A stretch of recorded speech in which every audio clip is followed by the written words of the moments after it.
اللہ تعالیٰ نے تمام، میں سمجھتا ہوں اس میں قوم کی دعائیں بھی ہیں، خصوصاً اللہ تعالیٰ کا بے پناہ کرم ہے، آرم فورسز کی بہادری اور جمع بردی ہے اور ان کی محنت ہے کہ انہوں نے صرف مشین کام نہیں کرتی کہ پاکستان کو اتنی بڑی فتح نصیب کی. ہمارا ایک بھی جہاز اللہ کے فضل سے اس کو کوئی ڈیمیج نہیں ہوا، واٹ ٹو ٹاک آف کہ وہ ختم ہو گیا. تو 6 جیٹ فائٹرز انڈیا کے گرائے گئے، ایک UAV گرایا گیا، وہ ان کو آبویسلی ہضم نہیں ہوا. اس کے بعد ڈپلومیٹک، اور یہ میں نہیں کہہ رہا، یہ ٹیلی گراف کیا لکھتا ہے؟ Pakistan air force is undisputed king of the skies. الحمدللہ.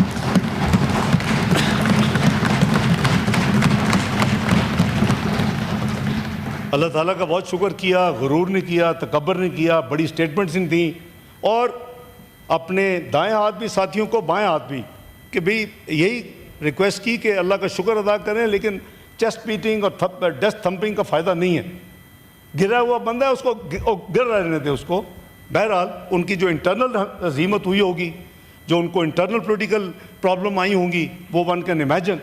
تو انہوں نے اگلا جسٹیفائی کرنے کے لیے ایک بہت بڑا جھوٹ بولا 7 کی رات کو کہ جی پاکستان نے 15 ملٹری انسٹالیشن کے اوپر انڈیا میں حملہ کر دیا، اور اس کو خوب دنیا میں پھیلایا. ان کی فالوئنگ ڈے کی آفیشیل سٹیٹمنٹ بھی موجود ہے، اور اس میں انہوں نے لکھا کہ جی پاکستان نے ہماری 15 ملٹری آفیشیل سٹیٹمنٹ انڈیا کا حملہ کر دیا، اور ہم نے جواباً اس کو جسٹیفائی کرنے کے لیے 4 میزائل اس دن داغے گئے، 3 امرتسر میں داغے. میرا خیال اس کا ملٹیپل پرپز ہے، اتنی تو ٹیکنیکل نہیں ہو سکتی انکمپیٹنس کے پھینکے کہیں اور تو جا کے 3 امرتسر میں گر جائیں. سکھ کمیونٹی کو پرووک کرنے کے لیے، یہ امپریشن دینے کے لیے کہ پاکستانی ہیں، دیکھو ایک تو تمہارا ویزے کے ادھر تمہارے پھینک دیا، لیکن اب سب دنیا کو پتہ ہے کہ وہ ہمارے نہیں تھے.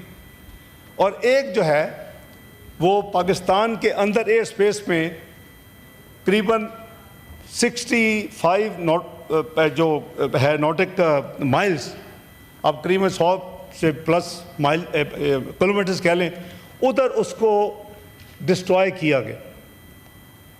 یہ یعنی میجر ہیوی میزائل تھا. معاملہ وہاں ختم نہیں ہوا.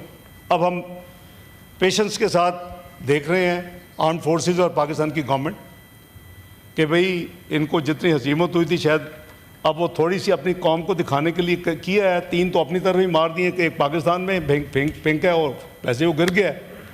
لیکن ایک نیا ڈرامہ شروع کیا کہ ڈرونز بھیجنے شروع کر دی. پہلے 24 گھنٹے میں 29 ڈرون بھیجے. اگلے 24 گھنٹے میں جو کہ 9 تاریخ کی قریباً آپ کہہ لیں مغرب تک کو 80 ڈرون پاکستان میں right from north to south Karachi تک وہ ڈرون جو تھے وہ پھر رہے تھے. اوبیسلی عوام کافی پریشان ہوئی اور اینگر اور ساتھ کیوس. تو 9 کی میٹنگ ہوئی. میٹنگ میں پھر ایک آتھورائز اسپیسیفک پلان کر دیا گیا آرم فورسز کو کہ پیشنس ہیز رن آؤٹ. چاہے انہوں نے ہمارا کوئی نقصان نہیں کیا. تمام drone 79 out of 80 were neutralised. ایک ڈرون تھا جس نے ایک ملٹری انسٹالیشن پہ تھوڑی سی ڈیمیج کیا اور 4 فوجی زخمی ہوئے. تو ان کو ایک ڈیٹیل پلان، آپ تھے اس میٹنگ میں، رات قریباً 1 بجے تک کئی آورز میں وزیر اعظم کی سربراہی میں تمام آرم فورسز کے چیفز، تمام لیڈرشپ، ان کے چیئرمین صاحب اور ریلیونٹ ڈی جیز گورنمنٹ، اپنا پرائم منسٹر صاحب اور ان کے جو ریلیونٹ اس کمیٹی میں تھے، وہ ایک آتھورائز کر دیا گیا کہ اب ہمیں کافی ہو گئی. اب اگر ایک بھی انہوں نے مزید کوئی حرکت کی تو پھر یہ پورے کا پورا آپریشن فیز 1 اس کو امپلیمنٹ کریں. وہ ہارڈلی محل ہے، ہم اپنے اپنے گھروں میں نہیں پہنچے ہوں گے تو انہوں نے نور خان پہ اٹیک کر دیا، شور کوٹ پہ کر دیا، ادھر رحیمی ایئرپورٹ پہ کر دیا، ادھر سکھر ایئرپورٹ پہ کر دیا. تو آبویسلی کوئی اس کی ایپیٹائٹ نہیں تھی. They had been authorize specific action plan الحمدللہ, اور اس کے اوپر عمل شروع ہو گیا. جب عمل شروع ہوا تو پھر, اور ہم نے یہ بھی بتایا, جو پہلے دن 15 کی بلیم کیا, we reached out to all major capitals. میں نے فون کیے سب کو, اپنے کاؤنٹر پارٹس کو, یہ جھوٹ بول رہے ہیں. I said you have the technology to see is in this digital world these incidents leave marks and dots. You can trace if we went there. مجھے without naming a country, one of the capital, one of the P5, اس نے مجھے 24 گھنٹے کے بعد confirm کیا. میں نے کہا did you find it? اس نے کہا کہ آپ ٹھیک ہیں, you are right, and your country has not attacked anywhere in India. Number one. اگلے دن پھیلا دیا گیا انڈیا کی میڈیا میں کہ جی وہ F-16 ہمارے وہاں اٹیک کر دیا انہوں نے, ایک F-16 گرا دیا ہے, پائلٹ اریسٹ کر لیا ہے. I again reached out. بھئی یہی ہوتی ہے نا فارن آفس کی ذمہ داری. وی ریچڈ آؤٹ ٹو دی, بھئی F-16 کہاں کے ہیں؟ امریکہ کے ہے. دنیا میں جہاں بھی بیچے وہاں سے اڑے گا, ان کی پوری موومنٹ ان کو پتہ ہوتی ہے کہاں سے کدھر جا رہا ہے. انہوں نے بھی آفیشیل اسٹیٹمنٹ دی جناب چیئرمین نیکسٹ ڈے کہ کوئی پاکستان سے F-16 نہ اڑا ہے نہ انڈیا میں گیا. دس اسٹیبلشڈ ہمارا آفر کہ جی انڈیپینڈنٹ انویسٹیگیشن کروا لیں. 24 اپریل پریس کانفرنس میں, اور مین پرائم منسٹر صاحب کی کاکول اکیڈمی میں, اور کپلڈ ود کہ 2 بڑے جھوٹ جو کہ وہ ویریفائی کر سکتے تھے, اور انہوں نے کیا پھر کہ آپ صحیح کہتے ہیں یہ نہیں ہے. تو یہ جو ساری پاکستان نے پھر ان ریٹیلیشن, میں یہ ذرا ضرور عرض کر دوں, ہمارے تمام بھائی بہنیں دوست میڈیا میں جاتے ہیں, بات کرتے ہیں, یہ ساری انفارمیشن اس لیے شیئر کر لو کہ جب آپ بات کریں کانفیڈنس کے ساتھ بات کریں, اور آپ کے پاس تمام حقائق ہونے چاہیے. ہم نے دونوں دفعہ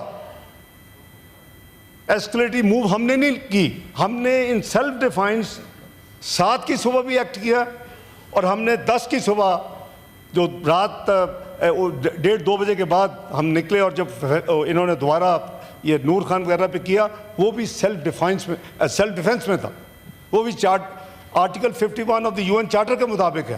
وہ بھی انٹرنیشنل لا اس کی اجازت دیتا ہے کہ اگر آپ کو کوئی اٹیک ہو, کوئی اگر حملہ کرے, تو آپ اپنا سیلف ڈیفینس میں you don't have to go anywhere کہ جا کے سیکورٹی کونسل کی منتیں کری, تو آپ فوری جواب دے سکتے ہیں. ہم نے وہ فوری جواب دیے.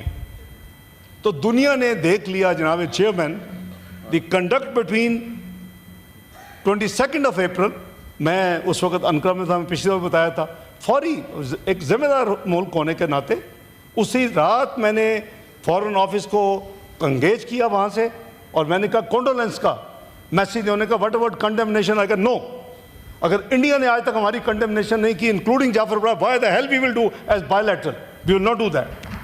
سو ہم نے نہیں کی اس کی. آپ کی کچھ ذمہ داریاں ہیں انٹرنیشنل فورم کے اوپر, چونکہ آپ اس وقت 2 سال کے لیے UN سیکورٹی کونسل کے ممبر ہیں. ہم نے یہاں نہیں کی, اور اب ہمیں بہت ریکویسٹ کی گئی, بہت ممالک نے کہا آپ کنڈیمنیشن کر دیں. ہم کہا کیوں کریں بھائی, جعفر ایکسپریس انہوں نے کی ہے, اس سے پہلے میں نے کہا ایک دکھا دیں, جہاں ان کو کہیں کہ آپ جعفر ایکسپریس کی کنڈیمنیشن اب کر دیں, ہم کر دیں گے. انہوں نے کہا وٹ اباؤٹ, میں نے کہا وہ ایک ملٹی فورم ہے, وہاں اپنی ذمہ داری ادا کریں گے.